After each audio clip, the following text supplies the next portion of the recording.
cidadania, educação, comunidade, saúde, comunicação, universidade, cultura, debate. Cidadania em Debate. Boa noite, estamos começando mais Cidadania em Debate aqui pela FURB TV e no programa de hoje vamos falar sobre os desdobramentos das manifestações do dia 15 de março e a tensão política, econômica e social que está instalada no Brasil. A pergunta que fica, o que vai acontecer depois destas manifestações? Para fazer uma leitura deste cenário de transformações, estão aqui o professor da pós-graduação em Desenvolvimento Regional da FURB, Ivo Marcos Tais, e o jornalista Alexandre Gonçalves, que também é do Sindicato dos Jornalistas de Santa Catarina. Inicialmente, é preciso dizer que fazer uma leitura das manifestações do último dia 15 deste mês é um exercício que passa por 3 pontos, ou seja, pela política, pela economia e pelo social. Mas, de um modo geral, as pessoas foram às ruas protestar contra o governo Dilma e os escândalos de corrupções na Petrobras que vieram à tona com a Operação Lava Jato. Frente a isso tudo, é possível dizer que a crise instalada no Brasil é mais política, mais econômica, mais social, ou as 3 coisas estão ligadas umas às outras com o mesmo peso? Essa é uma pergunta que eu vou começar a nossa conversa de hoje com o professor Ivo Tais. Boa noite, professor Ivo Tais. Obrigado por estar mais uma vez no Cidadania. Boa noite, Carlos. Boa noite, Alexandre. É um prazer muito grande estar aqui com vocês e debater esses desdobramentos do 15 de março. Eu entendo que nós não temos, a rigor, um problema econômico e tampouco social. Nós temos um problema que aos poucos vai se configurando como um problema político institucional. Não há, por assim dizer, uma origem econômica para o que está acontecendo, a não ser o fato de que há certos descontentamentos. Eu, como economista, poderia lhe informar que a inflação continua abaixo de 10%, o desemprego continua em patamares bastante aceitáveis. Havia uma demanda por elevação do câmbio, exatamente daqueles empresários que estavam esperando estímulos para exportação. Então, hoje nós temos um câmbio realmente passando dos R$3 o dólar, os dólares. Enfim, nós temos hoje um certo clima favorável para a exportação, não há um problema de desemprego aberto, não há um problema de hiperinflação, não há um problema econômico normal como esses que a gente tinha há 30, 20, 10 anos atrás. Eu diria que, do ponto de vista da economia, há algumas ameaças e elas têm a ver um pouco com o que vinha se passando nos últimos 2 a 3 anos, que é um certo clima pré-eleitoral que levou a que se concentrassem as baterias contra o governo petista. Eu devo dizer que eu não votei no PT. Evidentemente não votei naqueles que estão pedindo impeachment e outras coisas, mas há uma pressão de 2 a 3 anos para cá que, entre outras consequências, vai gerar uma redução nos investimentos. Se essa queda nos investimentos, e aí nós temos algumas evidências, tiverem realmente consequências como a gente pode presumir que vão haver, isso pode afetar o nível de emprego mais à frente. No entanto, se a gente imaginar que o câmbio está conduzindo a que, por exemplo, empresários queiram colocar os seus produtos no mercado internacional, mais do que no passado, quando o câmbio não lhes era favorável, nós vamos ter investimentos. E investimentos vão significar permanência e talvez até elevação no nível de emprego. Agora, que problemas que nós poderíamos ter na área econômica? Bom, aí nós estamos cheios do que a própria mídia tem informado. Eu não vou entrar nos pequenos detalhes, mas eu ouso dizer que nós não estamos diante de um problema hiperinflacionário. Uma inflação abaixo de 10% não é um problema. Um problema, a rigor, a inflação não chega a 8%. Fechou no ano passado 6,5%. Então é um problema muito mais de utilizar isso como um pretexto para dizer que é uma má condução da política econômica. E eu concordo, mas pelo outro lado, não porque isso esteja prejudicando os empresários, eu estou dizendo que isso vai acabar prejudicando a grande massa da população. Mas isso nós poderemos tratar mais à frente. Em consequência disso, não há um problema propriamente social. Quer dizer, as pessoas por enquanto têm emprego, as pessoas por enquanto ainda têm renda, têm salário. Eu diria que, bem ou mal, a política social do governo, mesmo muito tímida, ela ainda se sustenta por algum tempo. É preciso ver o que vai sobrar das reformas que estão anunciadas e previstas, e algumas coisas já estão sendo encaminhadas. Então vai restar o problema político-institucional. E eu acho que é sobre isso que eu imagino que a gente talvez devesse concentrar uma atenção um pouquinho maior. Porque aí nós talvez tivéssemos algum desdobramento sobre a economia, o problema social e assim por diante.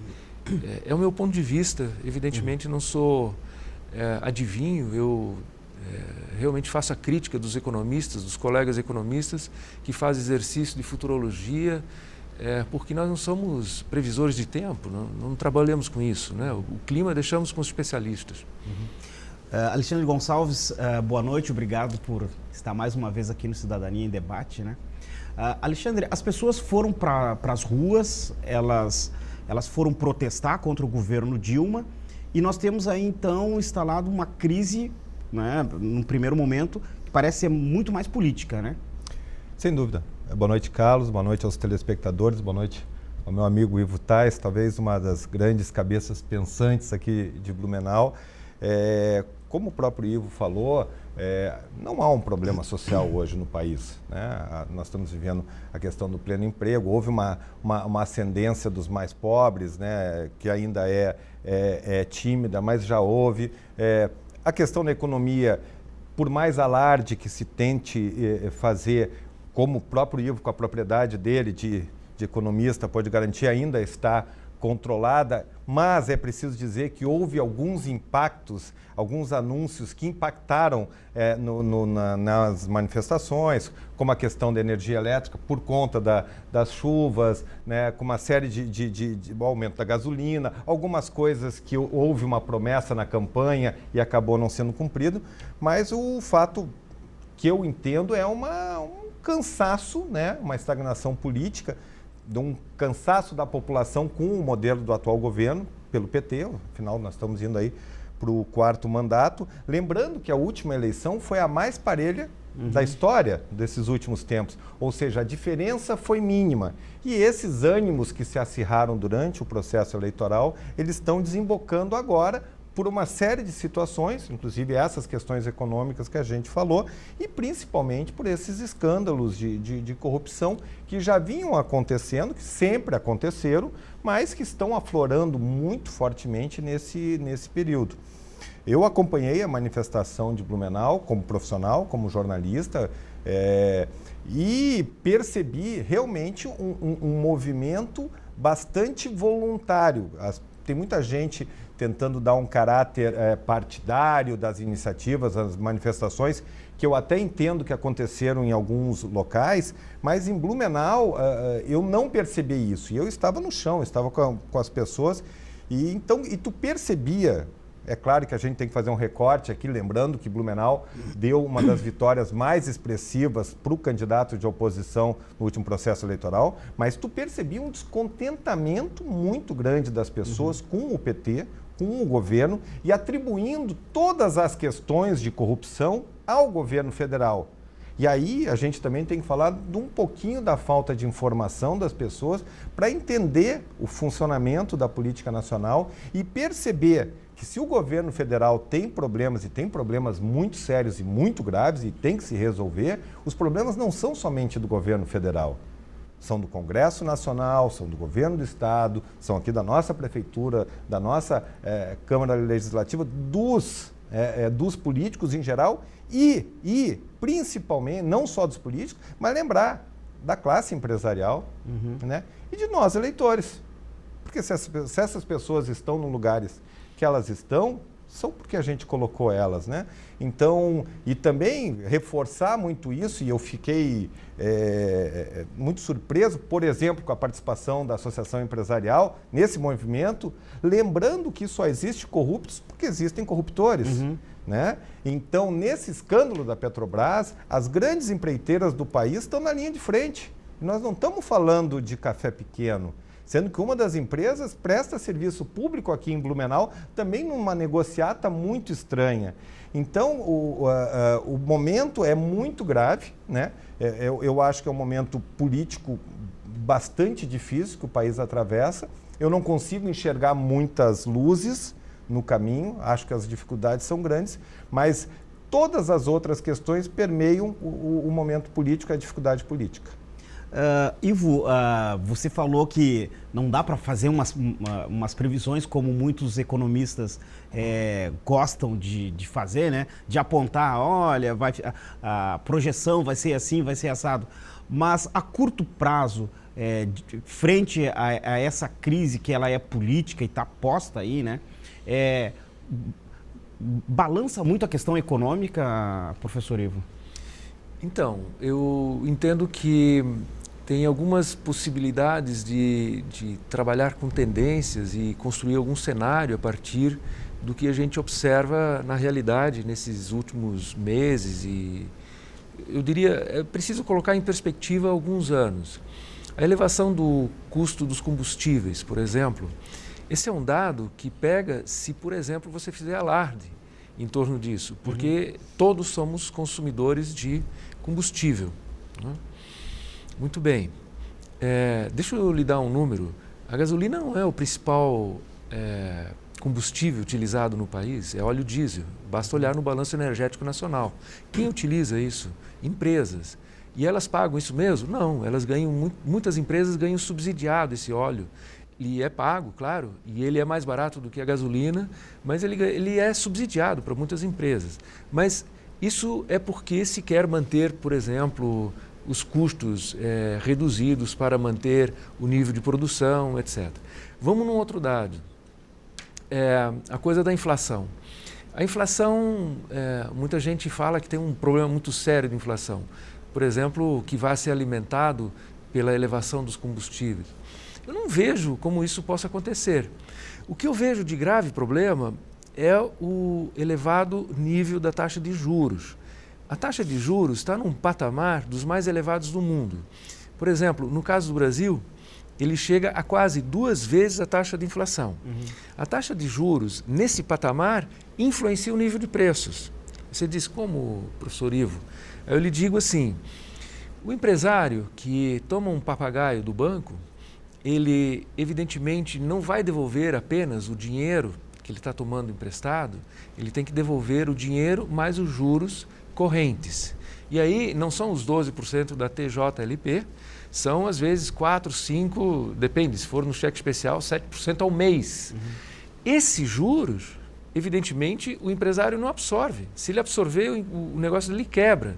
Ele vai tentar repassar. Isso chega no preço. O que eu estou querendo dizer é, ao invés de a taxa de juros elevada ajudar a debelar a inflação, como certos economistas pregam, eu entendo que isso é realmente um potencial explosivo. Então, o que nós teríamos de razoável daqui para diante? Uma elevação da taxa de juros? Não, uma diminuição. A diminuição da taxa de juros seria o mais razoável. Para que a gente pudesse imaginar uma estabilização no nível de preços, uma retomada dos investimentos, porque aí tem uma outra coisa. Por que taxa de juros deve ser alta para certos economistas? Para tirar o dinheiro do setor produtivo, porque ele aqueceria muito, ele levaria a que houvesse muitas compras, o mercado consumidor inflasse muito. Não dá para imaginar que isso possa acontecer num patamar de juros tão elevado como está aqui. Então, do ponto de vista do cenário econômico, eu não vejo graves problemas à frente, não no curto prazo. Se mantiverem as tendências que nós temos aqui, eu diria que a inflação vai continuar abaixo de 8% nos próximos 12 meses. Taxa de crescimento deve ficar problemática, mas aí precisa mexer na taxa de juros. E esse é um dado novo. Entra uma questão política também. A gente vai fazer um pequeno intervalo, em seguida retomamos a nossa discussão com os nossos convidados. Já voltamos.